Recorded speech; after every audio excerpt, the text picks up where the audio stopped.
Hello. It's really my pleasure to read a few poems for you today on World Poetry Day. And I thought what I would do is read a little group of poems taken from this book, Sonata Mulattica, it is called.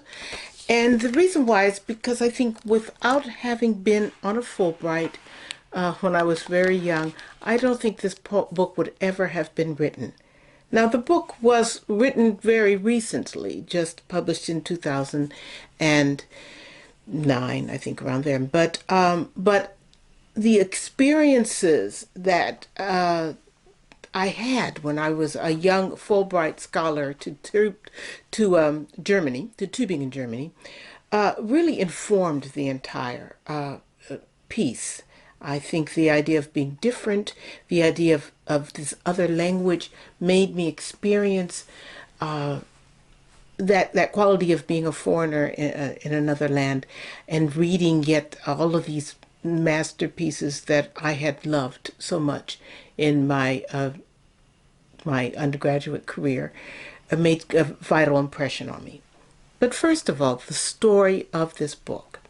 It is called Sonata Mulattica. That's a very odd title. It's taken actually from a term of endearment that Beethoven used for a young mixed race prodigy violinist who he had met in Vienna. This violinist's name was George Bridgetower, and he had come to Vienna to play for the maestro. Now Beethoven heard him, dropped everything, and began to compose a sonata for him. And that is the story that is told, the story of the violinist's life in this book. Let me read for you the very first poem in the book, which tells you actually the entire story. And then we'll get back to the stuff that goes behind the story. It's called The Bridge Tower, with a dedication from Ludwig van Beethoven in 1803, written in Italian, per il mulatto Bridgetower, gran pazzo e compositore mulattico, which loosely translated, my Italian is not very good, but which loosely translated means for the mulatto Bridgetower, grand pal and composer, and mulattico composer, or mulatto composer. The Bridge Tower. If was at the beginning. If he had been older, if he hadn't been dark, brown eyes ablaze in that remarkable face, if he had not been so gifted, so young a genius with no time to grow up, if he hadn't grown up undistinguished to an obscure old age. If the piece had actually been, as Kreutzer exclaimed, unplayable, even after our man had played it and for years no one else was able to follow, so that the composer's fury would have raged for naught, and wagging tongues could keep alive the original dedication from the title page he shredded. Oh, if only Ludwig had been better looking or cleaner or a real aristocrat, fawn instead of the unexceptional fawn from some Dutch farmer. If his ears had not already begun to squeal and whistle, if he hadn't drunk his wine from lead cups, if he could have found true love. Then the story would have held. In 1803, George Polgrim Bridgetower, son of Friedrich Augustus, the African prince, and Maria Anna Sowiński of Biala in Poland, traveled from London to Vienna, where he met the great master, who would stop work on his third symphony to write a sonata for his new friend to premiere triumphantly on May 24th, whereupon the composer himself leapt up from the piano to embrace his lunatic mulatto. Who knows what would have followed? They might have palled around some, just a couple of wild and crazy guys strutting the town like rock stars, hitting the bars for a few beers, a few laughs, instead of falling out over a girl nobody remembers, nobody knows. Then this bright-skinned papa's boy could have sailed his 15-minute fame straight into the record books, where, instead of a Regina Carter or Aaron Dworkin or Boyd Tinsley sprinkled here and there, we would find rafts of black kids scratching out scales on their matchbox violins so that someday they might play the impossible. Beethoven Sonata Number 9 in A major, Opus 47, also known as the Bridge Tower. So that is the story. Bridge Tower drops out of history because he got in an argument with the great Ludwig van Beethoven. And what is so intriguing about this story, and what, having been to Germany and knowing German, helped me research in a way, was that you thought, well, what was the fury about? Bridge Tower says he said something about a girl. And I, in looking at this, fascinated by how that could have enraged the composer so much. I discovered, some of Beethoven's notes, his diaries, and in them there is, in very, very colloquial German, some little comments to Bridge Tower after they had met, saying, oh, let's go get a beer. And it's the quality of that language, the fact that it's not high German, but it's really just very, very casual German, shows me that they were friends for a brief and intense period of time during the writing and the playing of this sonata, which we know as the Kreutzer. So my research really began as curiosity. I was a poet. When I went to Germany, as a Fulbright scholar, I knew that I wanted to be a poet, but I didn't know what the world was going to do with me as a poet and whether they'd want me as a poet. That is some of the way in which this next poem came to be. I'm going to leap many, many years, and this is a poem where Bridge Tower, who is now in his 20s, the same age I was when I was just going off to a Fulbright, and he goes to Germany. I'm not going to tell you his entire story except to say that he was in England for during his formative years, playing at the court, and that he wanted to come back into the European continent, which he had left as a child, in order to visit his mother, but also in order to seek out this great man Beethoven. So when he comes back, he ends up joining up with his brother, who lived in Germany still with the mother, and they begin to play some concerts. His brother played cello. Now, as happenstance would have it, I also played the cello. I played the cello and the viola da gamba. Music is one of my passions, and so this story, in a certain way, was waiting for me to write it, I felt. But he joins up with his brother, and and in Dresden, they begin to play a few concerts before he goes on, builds up his nerve, and to meet Beethoven. This poem is called Floating Requiem, and in a way, it's a love poem to Dresden. It is a poem about the bleakness of German winters, and that quality of the continent that I had never experienced anything like until I had gone there as a student. Floating Requiem, Dresden, 1802 to 1803. Summer ended powerfully, as if God had snapped a branch from his mightiest oak and thundered, enough. The sky dimmed. Cloaks appeared. The Elbe's blue road turned wild and gray, struck by a grim fury. Everywhere one trudged, stone claimed dominion and set an implacable face to the centuries, only to culminate in this pleasing line of turrets and domes along the rapidly darkening riverfront. Wind fingered the crevices. Timbered walls stiffened as chill seeped up through our boots. Cathedrals thrilled to their tasks, spires bristling at twilight, and the doors cranked wide to spew out their gold. High in the organ loft we waited, my brother and I, skins burnished by candlelight, instruments gleaming. Watched them enter, the weary, the obedient, the curious, a ghostly scent of malted barley rising from their thick woolens and flaxen hair. They came for comfort, dragging the cold in behind them. They came for light, then closed their eyes the better to listen. Cello plowing low while I skimmed the thin ice above, teased the bright edges. All winter we played, and they lingered, through incense and gingerbread, from Advent to Christkindl to New Year's to Drei Könige, a salute to Balthazar, the dark king. And when the listening was finished, they stood up to gather their bundles, the last candle guttered, and we stepped out to a world rinsed of cares. A pale lemon light shone over the river.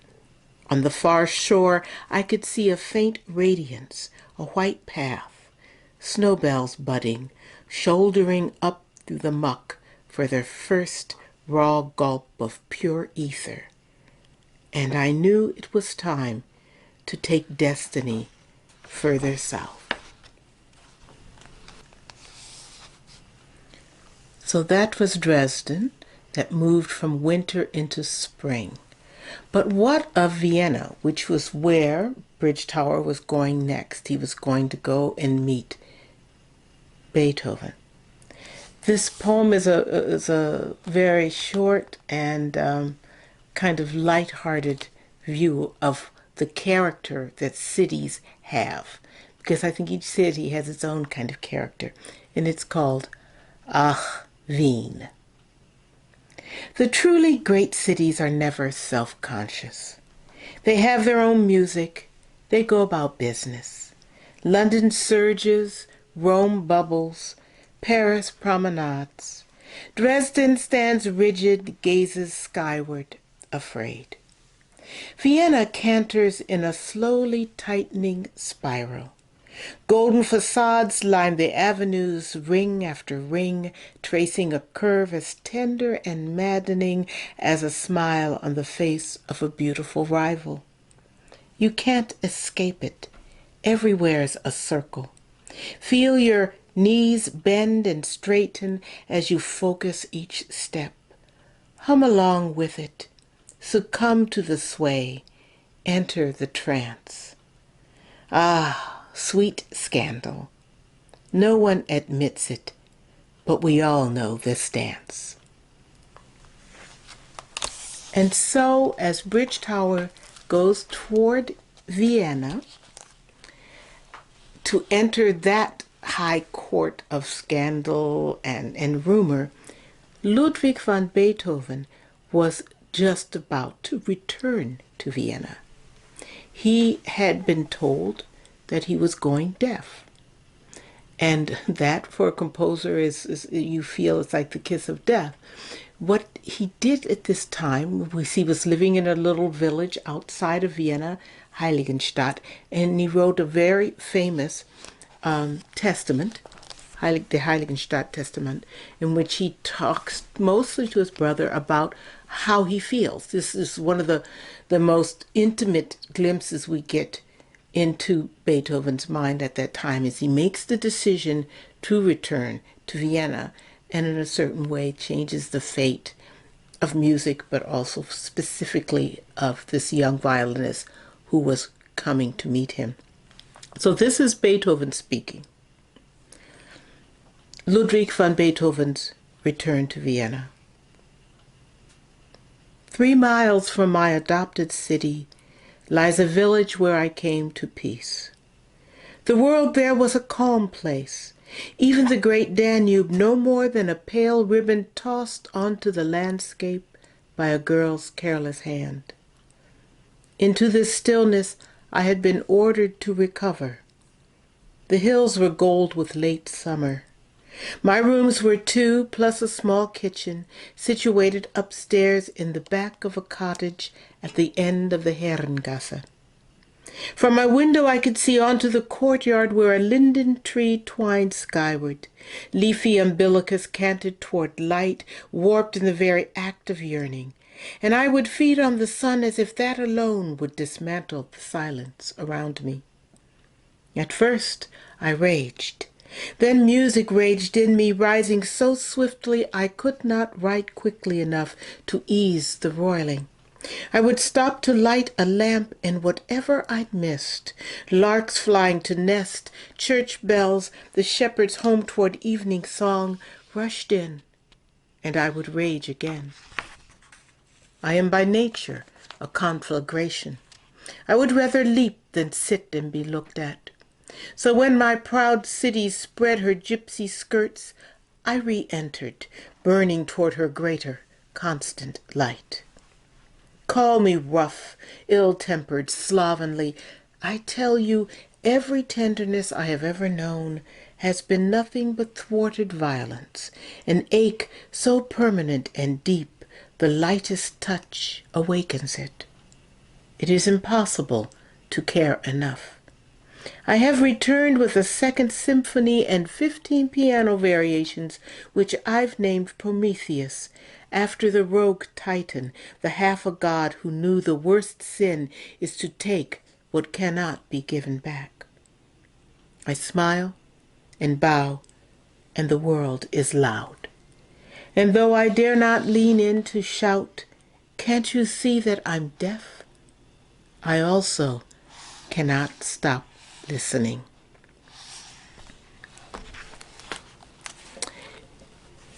In that poem, I think I really, it felt for me to be a culmination of so many things that informed me as a poet, me as a person who also knew something about world cultures and was continually curious, and me as a musician. Because when I entered into my European adventure, thanks to the Fulbright, those many years ago, I was someone who was passionate about music, loved to play, did not know how music was going to fit into the life that I wanted to explore. I was passionate about poetry, and I was fascinated by the music that language makes and the music that each language makes. And the experience of being on that Fulbright helped me realize that you go into the adventure, you walk into that adventure, and the parts will find a way to fit. You make them your own. And so I truly, really do owe that to the Fulbright.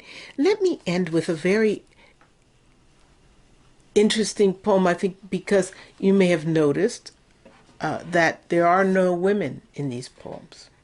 And that is a very strange thing. I, as someone who is calls herself a proud feminist, to have written a book in which women do not matter. And yet that is the nature of this world in which these musicians were moving. Women were mostly peripheral. It ached me, it pained me that they were.